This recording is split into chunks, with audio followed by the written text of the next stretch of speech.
This little yellow flower appears along dry paths and forest edges around midsummer. It was associated with light and the sun for centuries and used for almost anything from wounds to sadness and protection. The first clue of this amazing plant is hidden in its leaves.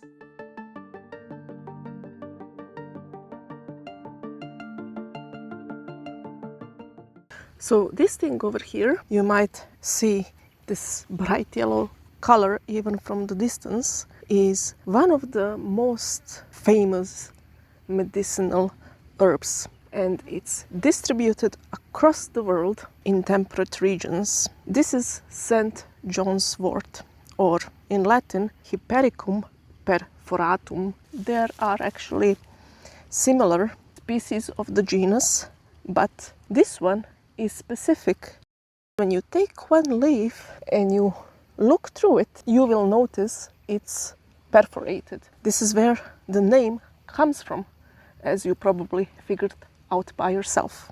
One more very distinctive feature is when you crush the flowers or flower buds, you get this reddish color on your fingers, and that comes from the main active ingredient of this plant, which is hypericin, and hypericin is a red pigment.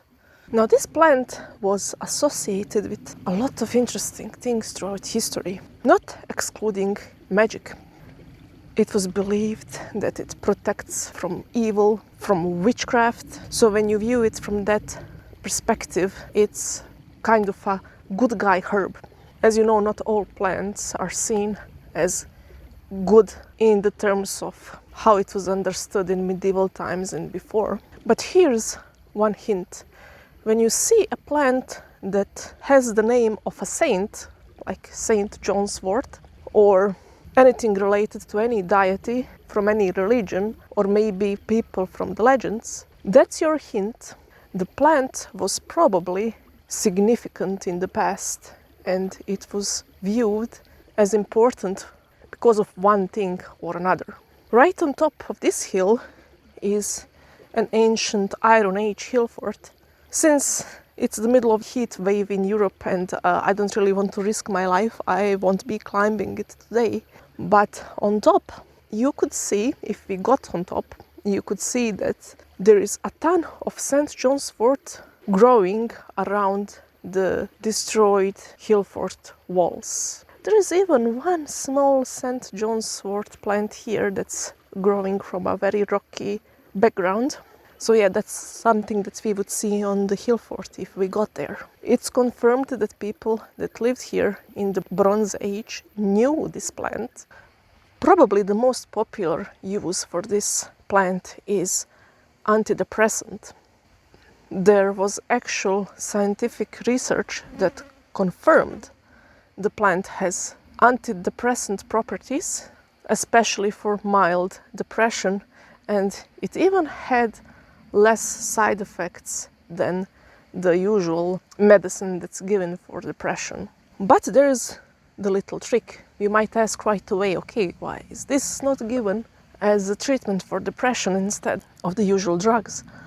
The answer is, even though it's quite powerful, St. John's wort has a lot of reactivity with other things.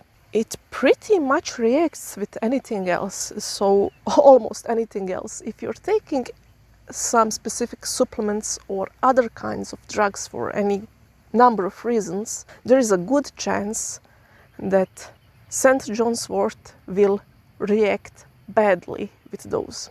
And you don't want that. In best case scenario, it will just inhibit the effect of the drug that it reacts with. In other cases, it may cause some other side effects. Now, if you're willing to read about this, I will invite you to read things that I will put on the screen. There is not time to cover everything right now. But so how it's used? As I said, the main ingredient is hypericin, which comes from that red pigment you can see when you crush the flowers. That can be used to create certain oils, that you can put on your skin, on the wound. Actually, it was believed previously that because of the perforated leaves, that was a sign from nature or from God that the plant should be used as a treatment for wounds, since the perforations, of course, represented the wounds.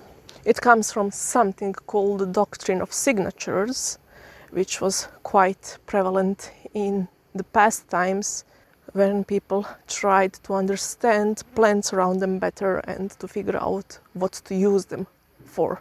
Today, of course, it's not a method that we use, but it's a good thing to mention, and it's quite interesting actually.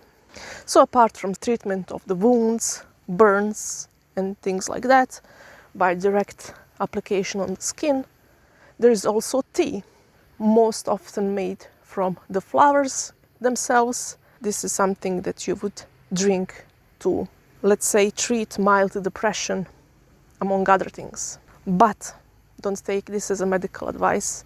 I already warned you why it's not a good idea to do this necessarily. It's up to you.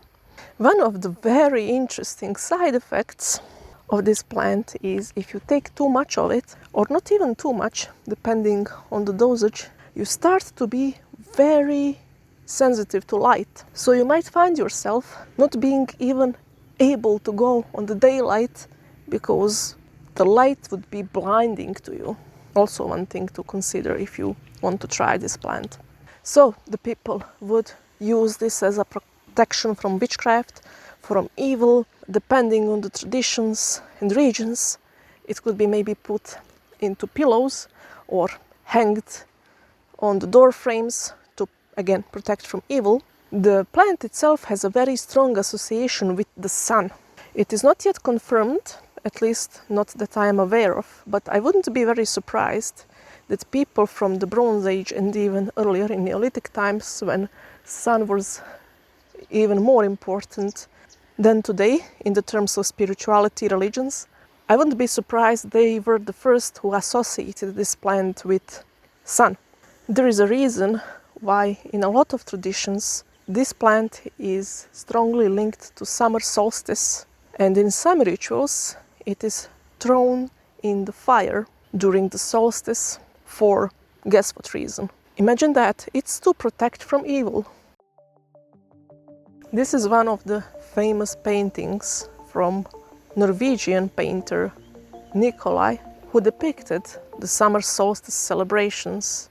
As you can see, people are happy, they are dancing, there's even some romance going on in the shades, and a lot of fires, some distant ones, some closer ones. This would be the exact environment where usually, traditionally, St. John's wort would be the plant that's thrown into the fire. So if you were to associate this with one element, it would probably be fire, and of course sun, which itself can be linked to the element of fire in a way. So next time when you see this plant, remember that it's not just any plant, that your ancestors most likely respected it and used it in their rituals and used it as medicine for centuries. And maybe just stop for a few seconds and think about it before you move on with your day.